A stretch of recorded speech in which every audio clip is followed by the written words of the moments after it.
కాశ్యపాన్వే సంజాతం నారసింహ పదాశ్రితం రామానుజగురుం వందే పాణినీయపయోనిధిం. భాగవత సద్గోష్ఠికి సాదరంగా ఆహ్వానం పలుకుతూ పెద్దలకు దాసం సమర్పించుకుంటూ ఈరోజు మన పాఠ్యాంశాన్ని కంటిన్యూ చేసుకున్నాం. ఇవాళ దశావతారాలు పూర్తి చేసుకున్నాం నిన్న. ఇవాళేమో ఈ పంచాయతీ స్తోత్రాన్ని ఒకసారి ఒక స్తోత్రం చిన్నదే కనుక చదివేసుకొని అప్పుడు మనం పాఠ్యాంశంలోకి వెళ్దాం. పంచాయతీ స్తోత్రం. స్ఫురసహస్రారసికాతి తీవ్రం సుదర్శనం భాస్కరకోటితుల్యం సురద్విషాం ప్రాణవినాశి విష్ణోః చక్రం సదాహం శరణం ప్రపద్యే. విష్ణోర్ముఖోత్తానిలపూరితశేష్యధ్వనిర్దానవదర్పహంతా తం పాంచజన్యం శశికోటిశుభ్రం శంఖం సదాహం శరణం ప్రపద్యే. హిరణ్మయీం మేరుసమానసారాం కౌమోదకీం దైత్యకులైకహంత్రీం వైకుంఠవామాగ్రకరాభిముష్టాం గదాం సదాహం శరణం ప్రపద్యే. రక్షోసురాణాం కఠినోగ్రకంఠశ్చేతక్షరక్షోణితదిగ్ధధారం తం నందకం నామ హరే ప్రదీప్తం ఖడ్గం సదాహం శరణం ప్రపద్యే. యజ్ఞాని నాదశ్రవణాసురాణాం చేతాంసి నిర్ముక్తభయాని సద్యః భవంతి దత్యాసని బాణవర్షి సార్గం సదాహం శరణం ప్రపద్యే. ఇమం హరే పంచమహాయుధానాం స్తవం పఠేత్యోనుదినం ప్రభాతే సమస్త దుఃఖాని భయాని సద్యః పాపాని నశ్యంతి సుఖాని సంతి వనే రణే శత్రుజలాగ్ని మధ్యే యదృశ్యయాపత్సు మహాభయేషు ఇదం పఠం స్తోత్రమనాకులాత్మ సుఖీ భవేత్ సర్వతా సత్కృత సర్వరక్షః. సశంఖచక్రం సదగాసి సార్గం పీతాంబరం కౌస్తుభవత్సచిన్నం శ్రియా సమేతోజ్వలశోభితాంగం విష్ణుం సదాహం శరణం ప్రపద్యే. జలే రక్షతు వారాహః స్థలే రక్షతు వామనః అటవ్యాం నారసింహశ్చ సర్వతః పాతు కేశవః. మంత్రద్వయ మహత్యంలో శాస్త్రీయ చెప్పుకుంటున్నాం. దాంట్లో ఏదైనా ఒక పదార్థం తయారవ్వడానికి 3 రకాలైనటువంటి కారణాలు కావాలి అని చెప్పుకుంటున్నాం. ఒక కుండను తయారవ్వాలంటే కుమ్మరి ఉండాలి, దాని మూల పదార్థం అయినటువంటి మట్టి ఉండాలి, అది కుండ తయారు చేయడానికి కావాల్సినటువంటి పరికరాలు చక్రముల మొదలైనవన్నీ కూడా కావాలి. కానీ ఈ సృష్టి స్థితి లయ కారకుడైనటువంటి పరమాత్మకి మాత్రం ఇవేమీ కారణాలు అక్కర్లేదు. ఆయనే 3 రకాలైన అన్నిటికీ సమకూర్చుకోగలడు. ఆయనే సర్వసమర్థుడు. అంచేత ఎవరి సహాయం ఈయనకి అక్కర్లేదు, ఎటువంటి సహాయం కూడా అక్కర్లేదు. ఈయనకి ఏమిటండి పని అంటే ఈ జగత్ రక్షణమే ఆయన.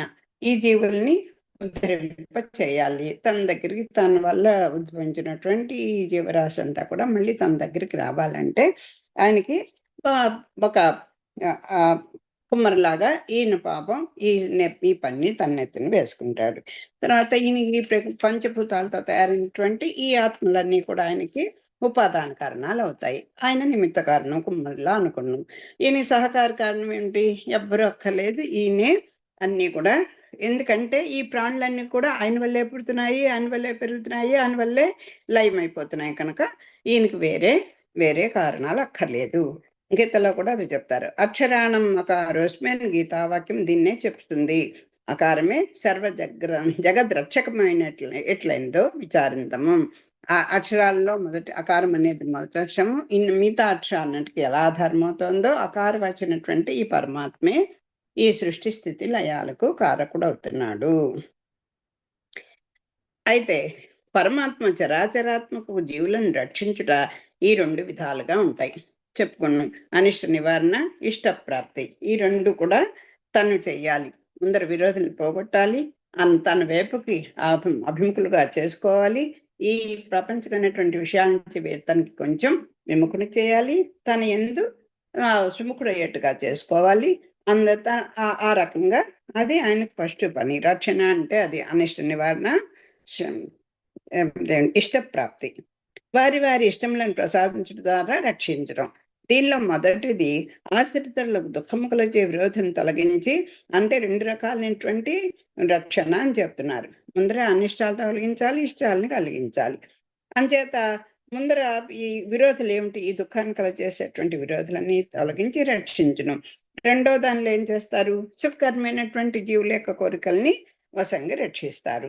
చేతల యొక్క కోరికలను బట్టి, అధికారాలను బట్టి, వారి స్థితిగతులను బట్టి ఇది నిన్న చెప్పుకున్నాం. అంటే అన్ని 4 రకాలైనటువంటి జీవులు ఉంటారు. ఐశ్వర్యాన్ని కోరుకునే వాళ్ళు ఉంటారు. ఆత్మానుభవాన్ని పొందాలని కోరుకునే వాళ్ళు ఉంటారు. అలాగే భగవంతుని మోక్షం కావాలనుకునే వాళ్ళు ఉంటారు. పరమాత్మే కావాలనుకునే వాళ్ళు ఉంటారు. ఇన్ని రకాలు ఎవరు ఏది కోరుకుంటే 4 పురుషార్థాల్లో ధర్మ, అర్థ, కామ, మోక్షాలలో ఎవరు ఏది కోరుకుంటే అన్నీ ఇవ్వగలవాడు ఆయనే. అయితే ఈ సంసారులనే వాళ్ళు ఎలా ఉంటారో చెప్పుకున్నాం నిన్న. సంసారులంటే ఈ జన్మ మరణ చక్రంలో తిరుగుతుండే వాళ్ళు. వీళ్ళకి ఆ శరీరమే ఆత్మ అని అనుకుంటారు. ఆత్మ వేరు, శరీరం వేరు అనేటువంటి స్పృహ వీళ్ళకి కలగదు. ఈ ఈ ఈ ఈ జ్ఞానేంద్రియ వలన, కర్మేంద్రియాల వల్ల వచ్చేటువంటి సుఖ సంతోషాలకి లోనైపోయి ఉంటారు. పుణ్యపాపాలు 2 చేస్తుంటారు. మళ్ళీ మళ్ళీ చావు పుట్టుకలకు లోనైపోయి సంసార చక్రంలో తిరుగుతుంటారు. వాళ్ళు బద్ధులు అని చెప్పుకున్నారు. ముముక్షువులు కూడా బద్ధులే. ఈ ముముక్షువులు ఎవరు? వీళ్ళు ఏమిటంటే ఈ సంసారంలో మనతోటే ఉంటారు. మనలాగే ఈ వీటికన్నిటికీ లోనవుతుంటారు. కానీ వీళ్ళ యొక్క ఏకాగ్రత, వీళ్ళ యొక్క ప్రవృత్తి అంతా కూడా ఆ మోక్షమునందు ఇచ్చ కలిగి ఉంటారు. వాళ్ళే ముముక్షువులు. తర్వాత పరమపదంలో ఉంటారు ఈ 2 రకాలైన వాళ్ళు, ముక్తులు, నిత్యులు. ఈ ముక్తులు అంటే కొంతకాలం ఈ సంసారంలో ఉండి ఈ సంసారాన్ని పూర్తిగా త్యజించి ఆ పరమాత్మని సంకల్పంతో అక్కడికి చేరుకున్నట్టు వాళ్ళు ముక్తులు. నిత్యులు అంటే అసలు వాళ్ళకి ఈ సంసార సంపర్కమే, స్పర్శే వాళ్ళకు ఉండదు. స్వామి తనంతట తను ఆళ్వార్ల ముందైన వాళ్ళందరూ కూడా చాలా వాళ్ళని తన దగ్గరికి పెట్టుకున్నటువంటి వాళ్ళు ఆయన. ఈ రకంగా ఈ ఈ జనం ఇక్కడ ఈ లీలా విభూతిలో, అలాగే నిత్య విభూతిలో కూడా ఈ రకాలైనటువంటి 4 కూడా ఉంటారు. వీటిలో నిత్యులైన వారిలో కొంతమంది పేరు చెప్తున్నారు. అదే ఆదిశేషుడు, గరుత్మంతుడు, కృష్ణుడు, సంఘ చక్రాలు ధరించి వీళ్ళందరూ కూడా చక్కగా పరమాత్మ అనుగ్రహం చేత ఈ సంసార దుఃఖాలను కూడా విడిచిపెట్టి ఆ దివ్యమంగళ విగ్రహాన్ని, కళ్యాణ గుణాలని అలా అనుభవించి మనసారా అనుభవిస్తూ ఉంటారు. వాళ్ళు ముక్తులు. దానివల్ల కలిగినటువంటి ప్రీతినే మనసులో ఇమిడ్చుకోలేక అట్లాగా ఆ పరవశించి ఇంకా దాన్ని అలా ఆనందానుభవాన్ని లోపల ఉంచుకోలేక పైకి పాటల రూపంగా పలికినటువంటి వారు ఆళ్వార్లు మొదలైన వాళ్ళు. వీళ్ళందరూ కూడా ఇలా చేసి ఆఖరికి ఆ పరమాత్మ అయినటువంటి ఆ పరమపదంలో సాలోక్య, సారూప్య, సామీప్య, సాయుధ్యం, ముక్తి విశేషాలని అన్నిటిని కూడా దివ్యానందాన్ని అనుభవిస్తూ ఉంటారు. తర్వాత ఇంకా అలా ఒకసారి 4 కేటగిరీ చెప్పేసి ఇప్పుడు మళ్ళీ ఈ సంసారాల గురించి వివరణంగా చెప్తున్నారు. ఈ సంసారాలకు కూడా ఇలా ఇందాక కొంతవరకు చెప్పుకున్నాను కదా, అలాగా ఈ వీళ్ళందరూ కూడా ఈ లీలా విభూతిలో ఉంటారు. భగవదానందాన్ని వీరికి ఈ శరీరమే శబ్ద, స్పర్శ, రూపరస, గంధాల్లోనే వీళ్ళు భోగలాల్సత ఎందు ఉంటారు. వీళ్ళు బద్ధులు అని చెప్పుకున్నాం. అలా తర్వాత ఇట్లా 3 విధాలైనటువంటి అధికారులు అంటే ఎవరు ఏది కోరుకుంటే వాళ్ళు అది భగవంతునింది ఆ రక్తి, అనురక్తి, తెలుసుకున్నటువంటి ఆ త్వరాన్ని చేరుకోవాలన్నటువంటి త్వర ఉండడమే అధికారం అంటే. ఈ రామాయణం చూసుకుంటే రామాయణం ఆది కావ్యం. అందులో కైక భరతుని కన్న తల్లి. రాజ్యలోభం చేత పుత్రునికి రాజ్యం ఇమ్మని కోరి వాని నానా కష్టాలు పాల్చేసింది. రామాయణం కైకేయానందవర్తునిగా రాముని చెప్పింది. అంతటి ఆనందాస్యంతో పెంచిన రాముని చివరకు అడవులకు వెళ్ళగొట్టింది. అంటే తన తన కొడుకైనటువంటి భరతుడి కంటే కూడా ఆ కైకేయికి రాముడంటే అంత ప్రేమ. ఆయన కొడుకు ఎందుండే మోహం చేత రాజ్యకాంక్షతోటి తన కొడుకే పట్టం కట్టింది. రాముణ్ణి వెళ్ళగొట్టాలని తలచింది. భారతంలో అయితే లోకాపవాదమునకు వరిచిన కుంతి తన ప్రథమ సంతానము గంగా పాలు చేయలేదా? అలాగే గంగాదేవి కూడా, కుంతీదేవి కూడా సూర్యుడిని ఉపాసించడం, ఆయన వల్ల ఆవిడకి పుత్రుడు కలగడం, ఆయన్నేమో కర్ణుణ్ణి గంగలో వదిలేయడం ఇవన్నీ మనకు తెలిసింది. అలాగే మేనకా విశ్వామిత్రుని వలన కన్న బిడ్డను పురిటింట్లో చెట్టు కింద వెళ్ళిపోయారు కదా ఎవరు, కనకాంగి అనే అప్సరస. తర్వాత ఇన్ని ఉదాహరణలుండగా కన్న తల్లిని రక్షకమని రాదు కదా. అంటే ఎందుకు చెప్తున్నారంటే భగవంతుడే సర్వరక్షకుడు అనడానికి కొన్ని కొన్ని ఉదాహరణలు తీసుకొస్తున్నారు. అంటే బిడ్డలు కూడా రక్షించలేరు, భర్తలు రక్షించలేరు, భార్య రక్షించలేదు, తల్లి రక్షించలేడు, తండ్రి రక్షించలేడు అని చెప్పుకురావటానికి ఇలాంటి ఉదాహరణలు చెప్తున్నారు. హిరణ్యకశిపుడు నిర్దోషి అగు పుత్రుని బాధలు పెట్టి హింసించను. ఓ తండ్రి పరంగా చూసుకుంటే ప్రహ్లాదుని నానా హింసలు పెట్టాడు. తండ్రి అయినప్పటికీ కూడా పుత్రుని తనకు శత్రువైనటువంటి హరిని తలవడం చేత పాపాన్ని బాధలు పెట్టాడు. గౌతమ వంశీయుడకు ఉద్దాలకుడు తన పుత్రుని నచికేతుని మృత్యునకు దానమిచ్చాను. ఉద్దాలకుడేమో తన పుత్రుడిని దానంగా ఇచ్చేశాడు మృత్యువుకి. తర్వాత కిష్కింధాధిపతి వాలి తన సోదరిని రాజప్రశ్న చేయటే కాక మరదలు రుమ్మను తీసుకొని భూమి వెంబడించి తరిమెను. వాలి దగ్గరికి వెళ్ళేసరికి తమ్ముడికి న్యాయం చేశాడు, తమ్ముని భార్యని చెరపట్టాడు. ఆ రకంగా రావణ కులపాంశుని నిందించి చేయాలని చెప్పేసి చూసినటువంటి విభూషణ్ణి రావణాసుడు కూడా తమ్ముడని కూడా తలవకుండా కులపాంశ అని అలాగా ఆయన్ని వెడలగొట్టేశాడు. ఆయన రాజ్యలోభీను అగు రారాజు దుర్యోధనుడు 99 మందికి సాగు తెచ్చిపెట్టిన ఉదాహరణ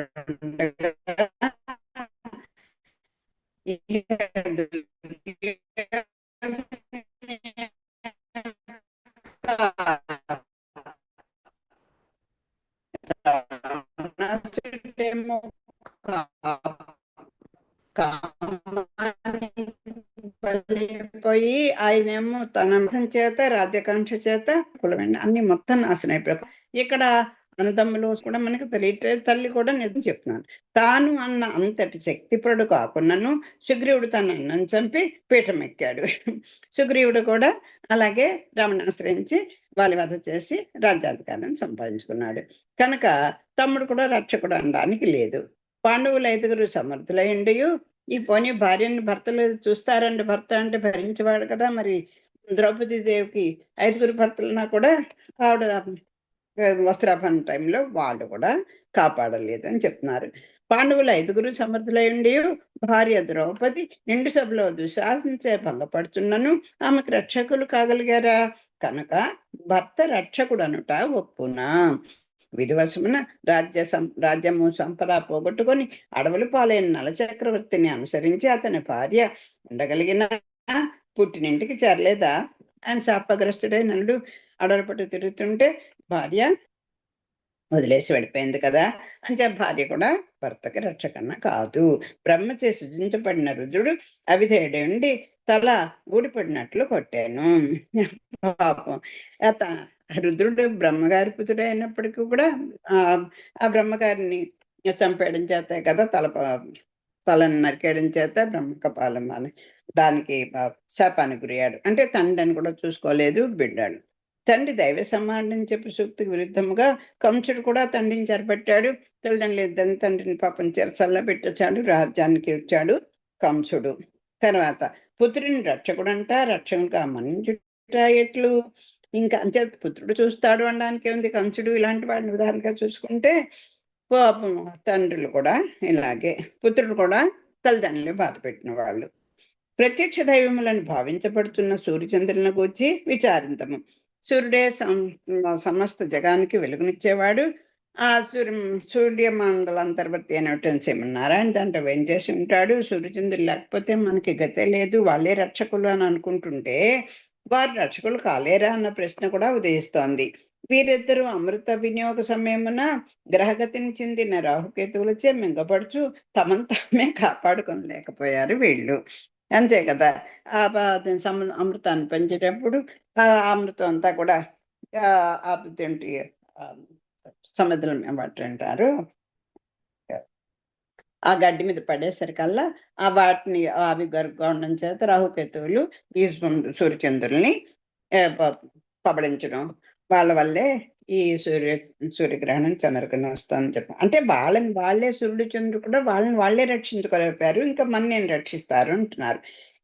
ఇతరులనేమి ఇతరులనేం రక్షిస్తారు వీళ్ళు? అంచేత సూర్యచంద్రులు రక్షకులు కాదు, తల్లిదండ్రులు రక్షకులు కాదు, బిడ్డలు రక్షకులు కాదు, రాజు రక్షకుడు కాదు అని చెప్తున్నారు. సర్వేసిన అజ్ఞానబద్ధులే గడియలు లెక్క పెట్టుకొనుచుండు పరతంత్రులు కదా!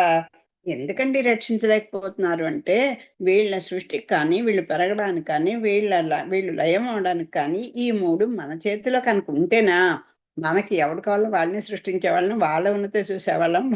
వాళ్ళనే అలా వాళ్ళకసలు చావే లేకుండా చేసేసుకునందామని అంత కోరికలు పుట్టేస్తాయి మనకైతే. అంతే కానీ వీళ్ళందరూ కూడా ప్రతి క్షణం లెక్కపెట్టి బాబు ఈ క్షణం నాది కాదేమో, కాదేమో చావు ఎప్పుడొస్తుందో తెలీదుగా మిన్నెలైమే అని చెప్పుకుంటారు కదా! ఆళ్ళవార్లు కూడా. అలాగా ఈ ఎప్పుడు ఏ క్షణమో ఈ ప్రాణం వెళ్ళిపోతుందో తెలీదు కనుక వీళ్ళందరూ కూడా భగవంతుడికే పరతంత్రులు. దురహంకారులైన హిరణ్యకశిప, రావణులకు ఉడిగములు చేసిన వీరేమి రక్షింతురు? అది హిరణ్యకశిపుడు రా రా హిరణ్యకశిపుడు కూడా ఈ రావణులకు ఉడిగం చేస్తే ఇంకా వీరేమి ఇతరులను రక్షిస్తారు అని అలా చెప్తున్నారు. లోకాధిపతికి ఇంద్రుడు రక్షకుడు కావచ్చును కదా! ఏమండి, స్వర్గానికి అధిపతి ఇంద్రుడు రక్షకుడు అవుతాడా అంటే, దూర్వాస అపోహతుడే సర్వమును పోగొట్టుకున్నాడు. ఆయనే మొత్తం ఆయన రాజ్యాన్ని అంతా కూడా, ఆయన సంపదనంతా కూడా పోగొట్టుకొని ఆఖరికి శ్రీస్తుతి ద్వారా తల్లిని ప్రార్థించుకొని మళ్ళీ తన ఐశ్వర్యాన్ని పొందినటువంటి వాడు ఆయన. దుర్వాస మహర్షి యొక్క శాపానికి గురైనటువంటి వాడు. బలిచే పరాభం నంది చెట్లు పుట్టలు పట్టుకుని తిరిగాడు ఆయన. గౌతమ శాపంచే మేనెల్లా యోనులే పర్ల కంట పడు సిగ్గుపడుచు ఉండివాడేమి రక్షించును.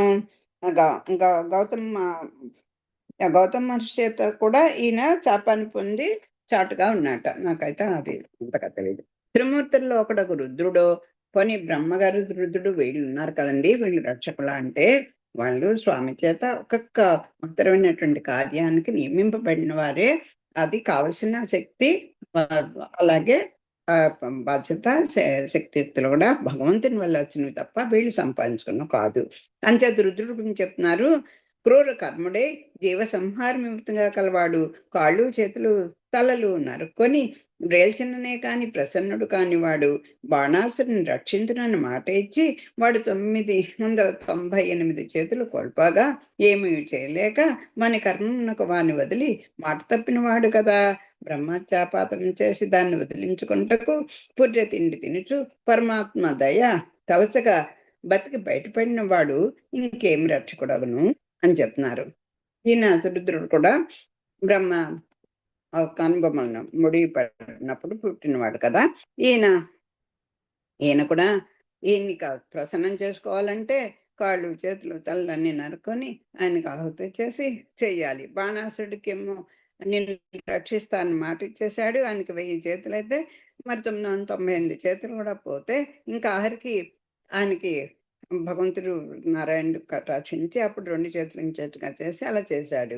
అలాగే బ్రహ్మగారి యొక్క తలను కూడా ఈ రుద్రుడు నరికేయడం చేత పథకానికి గురయ్యి ఆఖరికి అది భిక్షాపాత్రని చేతికందుకు దాన్ని పట్టుకొని పాపం భిక్ష ఎత్తుకుంటూ తిరిగి హరి పరమాత్మ చేత అది ఆ శాప విమోచన పొందినటువంటి వాడు కదా. ఇంకా ఆయన ఎలా రక్షకుడు అవుతాడు? తన చేతి వేదములు పోగొట్టుకొని బ్రహ్మ తిరిగి వారిని సంపాదించుకోలేక నారాయణ కృపచేత కదా తిరిగి పొందగలిగాను. ఈ బ్రహ్మగారు కూడా తనకు అధీనంలో ఉన్నటువంటి వేదాలన్నింటినీ కూడా పోగొట్టుకోవడం, అప్పుడు స్వామి వచ్చి ఆయన తిరిగి ఆ వేదాలన్నీ కూడా ఆయన దొరికేట్టుగా చేయటం. అంచేత బ్రహ్మగారు కూడా రక్షకుడు కాదు. వేద నేత్రములను వేద సంపదను కాపాడలేక తన వాయువు ఎప్పుడు ముగినో అని కలవలపడుచుండేవాడు కదా బ్రహ్మగారు కూడా. అంచేత ఆయన కూడా రక్షకుడు కాదు అని చెప్తున్నారు. ధనమా దొంగలు పోనండి, ఎవ్వరు రక్షకులు అక్కర్లేదు. నేను కుబేరుని, నాకు కావాల్సినంత కుబేరుడు ఎందుకు నాతో సాటి కాడు. కానీ మిలియనర్స్, లాకయర్స్, అలాగే ఇలాంటి వాళ్ళందరూ ఉన్నారు కదా. మరి ధనమా అంటే అది ఎప్పుడు పోతుందో తెలీదు, ఎవరి పాలవుతుందో తెలీదు. ధనమా దొంగల పాలు, తను మించిన వాడు ఇంకోటి ఉంటాడు కదా. అంచేత అవన్నీ దొంగల పాలవుతుంది. కామసుఖములకు కారణమై జీవుని భ్రష్టుని చేస్తోంది. అంతేకాదు ఆ ధనం వల్ల ఏమవుతుంది? కోరికలు పెరిగిపోతుంటాయి, సుఖాలు పెరిగిపోతుంటాయి. వాని వల్ల ఈ చెడు ప్రవృత్తి అవుతుంది. అధికార బలం, అధికార మదం వచ్చేస్తుంది. కామ, క్రోధం ఇవన్నీ పెరుగుతుంటాయి. వాళ్ళ కోరికలు తీరకపోతే డబ్బుతోటి ఎంతటి నీచమైన పనికైనా దిగిపోవడానికి కూడా అందరూ ఇప్పుడు చెప్పేవేవి కూడా అందరూ అలా ఉంటారని కాదు. కాకపోతే ఈ ధనం వల్ల చాలా సుఖం ఎంత ఉందో కష్టం కూడా దానికి రెట్టింపు ఉంటుంది. రాజుల చేత, పాలకుల చేత అపహరింపబడుతుంది. అలాగే సామంతరాజులు ఇంకా వీటిని మించిన వాళ్ళు ఉంటే వాళ్ళ చేత కూడా అయిపోతుంది. జ్ఞాతుల పాలు అందే పంచుకోవడానికి కూడా బోళ్ళు మంది ఉంటారు. దయాదులే పంచుకోవడానికి చూస్తారు. పాండవులు, కౌరవుల కథ మనకు తెలుసు కదా. అది అలాగా తల్లి బిడ్డల, భార్యాభర్తల మధ్య కూడా విరోధములు పుట్టించును. ఈ ధనం వల్ల భార్యాభర్తలు విడిపోయిన వాళ్ళు ఉన్నారు, తల్లి బిడ్డలు విడిపోయిన వాళ్ళు ఉన్నారు, బాధలు పడిన వాళ్ళు ఉన్నారు. తరచు నీచుల వద్ద నుండినది రక్షకులు కాలేదు కదా. అంచేత ఇది ఎప్పుడు కూడా చెడ్డ తలంపులు ఇచ్చేది, చెడ్డ పనులు చేయించేది కనుక ఈ డబ్బు కూడా ఇంత రక్షకమైనది కాదు. ఇంతవరకు పరామర్శించిన వారందరూ విడిచినను జీవుల చేయి వదలని వాడు, జీవులను తనను మరచను తాను వారిని మరువని వాడు సర్వేశ్వరుడు. ఈయనకి ఏమి ఒక్కడున్నాడండి. ఆయనకి ఏమి ఈ క్రోధము లేదు, కామము లేదు, ఏదో నాకు ఇది తెలీదు అది తెలీదు అనడానికి లేదు. అన్ని ఎరికగలిగిన వాడు. ఒకటి ఎక్కడ ఉన్నా సరే విశ్వంలో ఎప్పుడు ఏది ఎక్కడ ఎలా జరుగుతుందో అన్ని ఏకకాలంలో తెలుసుకోగలిసినటువంటి జ్ఞానం కలవాడు ఆయన. జ్ఞాన, బల, ఐశ్వర్య, వీర్య, తేజస్సుల షాడ్గుణ్య పూర్ణుడు.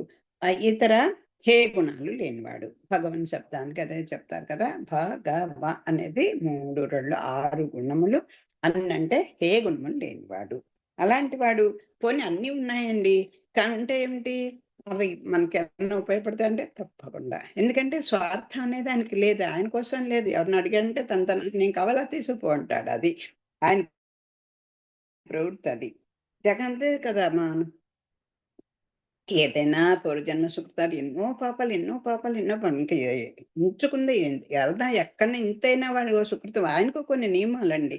ఎక్కడైనా ఆయన అనుసరించిన వాడే ఉండాలి, ఇంత పుణ్యం ఏదో చేసిన వాడే ఉండాలి, తను ఇంత ఆర్తి కలిగిన వాడు. ముఖ్యంగా బాబు నువ్వే నాకు దిక్కు అనే అందమైన అనాలి. అనకపోతే రాడు. అదొక ఆయన దగ్గర ఉన్నటువంటి ఆయన రూల్ అది. మరి ఏం చేస్తాం?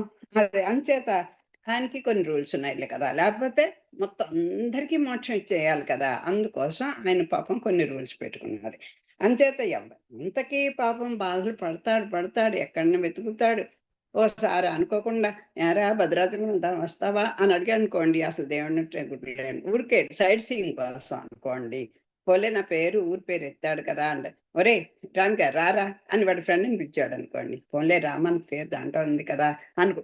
అలా ప్రతిదీ దాంట్లో వెతుక్కొని అది 1000 రెట్లు చేసుకుంటూ కొన్ని జన్మలకైనా వీడు వస్తాడు కదా, కొన్ని కోట్ల జన్మలకైనా అతను తీసుకెళ్ళాలి అనుకుంటాడు. పాపం అన్ని తాపత్రయపడతాడు స్వామి.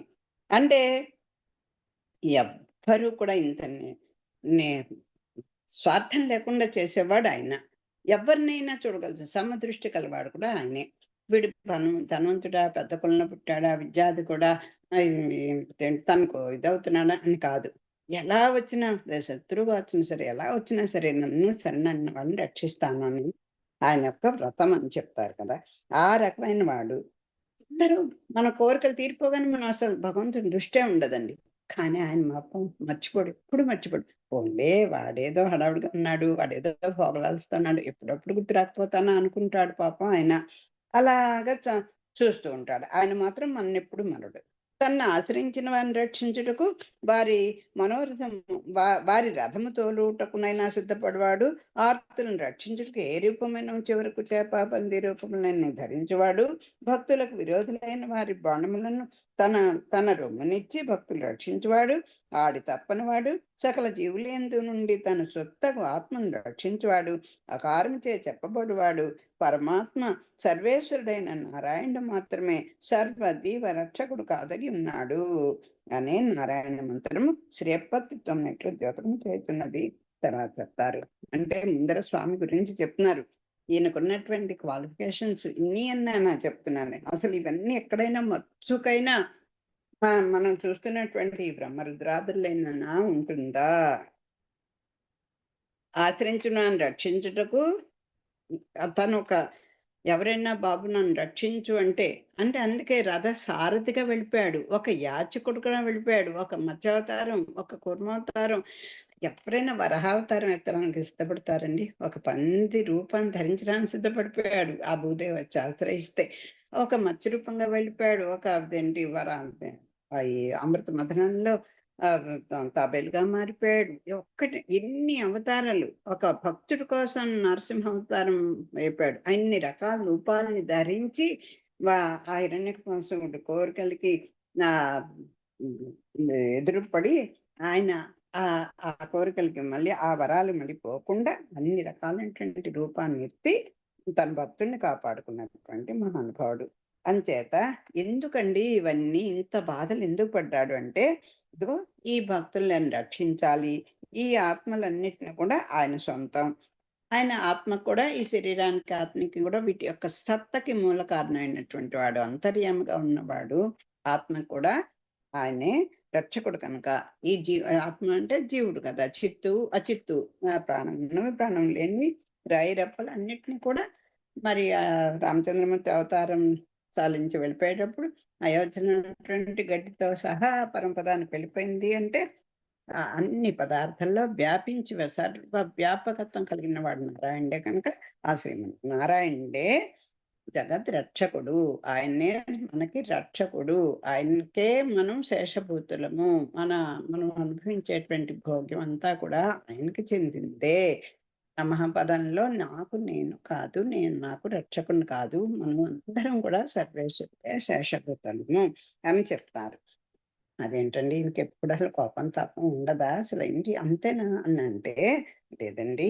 ఆయనకి ఆ శ్రీపదం శ్రీమన్నారాయణుడు అని పెట్టుకున్నాం కదా! అంచేత ఆ శ్రీపదాన్ని శ్రీయపతిత్వం అంటే ఆయన ఎవ్వరు అని అంటే, ఆయనకి ఇప్పుడు ఒక పోలీస్ డ్రెస్ వేసుకుంటే ఈయన పోలీస్ అని, ఒక లాయర్ డ్రెస్ వేసుకుంటే ఈయన లాయర్ అని, అలాగే ఒక చిహ్నాలను బట్టి కదా చెప్తాం.